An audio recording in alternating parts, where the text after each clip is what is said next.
বহুল আলোচিত ২১ August grenade হামলা মামলায় যাবজ্জীবন কারাদণ্ডপ্রাপ্ত তারেক রহমান ও মৃত্যুদণ্ডপ্রাপ্ত সাবেক স্বরাষ্ট্র প্রতিমন্ত্রী লুৎফুজ্জামান বাবর সহ সব আসামির খালাসের রায়ের বিরুদ্ধে আপিল করে রাষ্ট্রপক্ষ।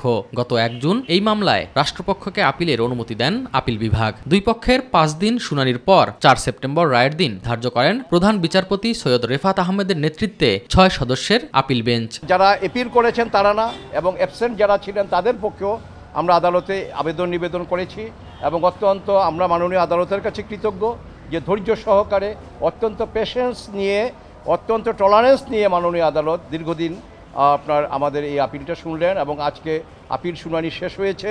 আগামী ৪ সেপ্টেম্বর ২০২৫ ওই দিন এই মামলা রায়ের জন্য দিন ধার্য করা হয়েছে। হাইকোর্টের রায় আপিল বিভাগে বহাল থাকার প্রত্যাশা করছেন আসামিপক্ষ।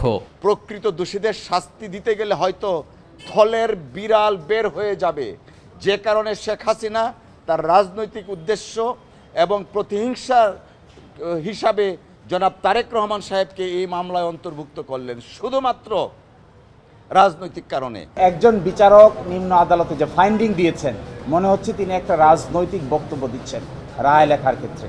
এইটা আমরা আদালতের নজরে এনেছি নিম্ন আদালতের বিচারকদের জন্য, এই ক্ষেত্রেও যেন কোনো একটা কিছু তারা বলেন। গত বছরের ১ ডিসেম্বর এই মামলায় তারেক রহমান ও লুৎফুজ্জামান বাবর সহ সব আসামিকে খালাস দেন হাইকোর্ট।